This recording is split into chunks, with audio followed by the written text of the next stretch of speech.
Deputy CM Pawan Kalyan ఎంత ఆవేశపరులో అంత దైవభక్తి ఎక్కువ. గత ఎన్నికల్లో ఘన విజయం తర్వాత వారాహి అమ్మవారి దీక్ష చేపట్టిన సంగతి తెలిసిందే. ప్రస్తుతం తిరుమల లడ్డూ కల్తీ వ్యవహారం కలకలం రేపుతోంది. హిందూ సమాజమంతా జరిగిన అపచారానికి ప్రాయశ్చిత్తపడుతూ లెంపలేసుకుంటోంది. ఆ ఘటనపై సమగ్ర విచారణ జరిపించి బాధ్యులపై కఠిన చర్యలు తీసుకుంటామని డిప్యూటీ సీఎం ప్రకటించారు. హిందూ సనాతన ధర్మానికి అన్యాయం జరిగిందని ఆగ్రహం వ్యక్తం చేస్తున్నారు ఆయన. పవన్ కళ్యాణ్కు దైవభక్తి ఎక్కువ.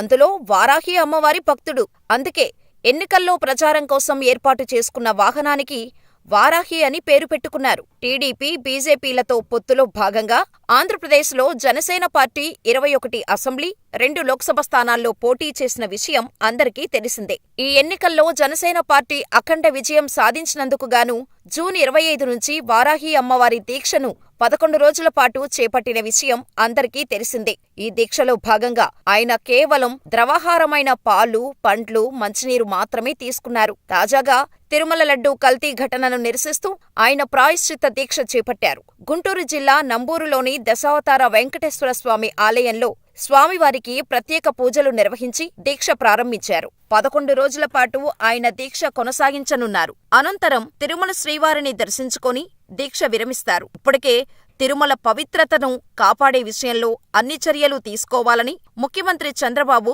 ఆదేశించారు. తిరుమల ప్రసాదంలో జంతుకొవ్వు కలిసిందన్న విషయంపై మంత్రులు, ఉన్నతాధికారులు, టీటీడీ ఈవో, ఆగమశాస్త్ర పండితులతో ఆయన సమీక్ష నిర్వహించారు. టీటీడీ ప్రక్షాళన, ఆలయ సంప్రోక్షణకు సంబంధించి ఈవో శ్యామలరావు ఇచ్చిన ప్రాథమిక నివేదికను అందించారు. ఈ నివేదికపై సమావేశంలో చర్చించారు. శ్రీవారి ఆలయ సంప్రోక్షణపై ఆగమ సలహాదారులు, వేద పండితుల సూచనలను ఈవో సీఎంకు నివేదించారు.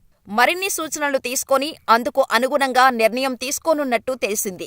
అయితే తిరుమల లడ్డూ అపచారం పరిష్కృతిపై ఈ సమావేశంలో ఎటువంటి నిర్ణయం తీసుకోలేదు. అపచార పరిహారం చేసేందుకు ఆగమ కమిటీ పలు సూచనలు చేసింది.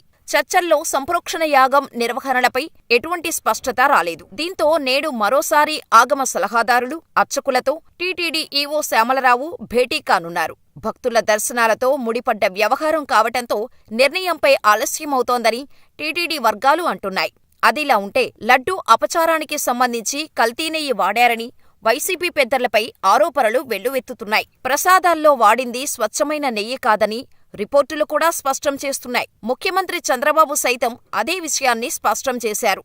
అప్పట్లో నెయ్యికి బదులు జంతువుల నూనెలతో ప్రసాదం తయారు చేయించారంటూ చంద్రబాబు చేసిన వ్యాఖ్యలపై టీటీడీ చైర్మన్గా పనిచేసిన భూమన కరుణాకర్ రెడ్డి తీవ్రంగా స్పందించారు. చంద్రబాబుపై ఆయన తీవ్ర విమర్శలు చేశారు. సీఎం హోదాలో ఉన్న వ్యక్తి అలా మాట్లాడటం సరికాదన్నారు. కూటమి ప్రభుత్వం శ్రీవారి ప్రసాదం పవిత్రతను దెబ్బతీస్తోందని, ఏదైనా జరిగుంటే విచారణ జరిపించి చర్యలు తీసుకోవాలి కానీ హిందువుల మనోభావాలు దెబ్బతినేలా ప్రచారాలు చేస్తుందని ఆరోపిస్తున్నారు. ఆ క్రమంలో తమపై దుష్ప్రచారం చేస్తున్నారని శాపనార్థాలు పెడుతున్నారు. ఈ పొలిటికల్ వార్లోకి నేనే సైతం అంటూ పార్ట్ టైం పొలిటీషియన్, నటుడు ప్రకాష్ రాజ్ సైతం ఎంటరైపోయాడు. ఎక్స్ వేదికగా పవన్ కళ్యాణ్ ను ఉద్దేశించి పోస్టు పెట్టారు. మీరు ఉప ముఖ్యమంత్రిగా ఉన్న రాష్ట్రంలో జరిగిన ఘటన కాబట్టి విచారించి నేరస్తులపై చర్యలు తీసుకోవాలని ట్వీట్లో ప్రకాష్ రాజ్ పేర్కొన్నారు.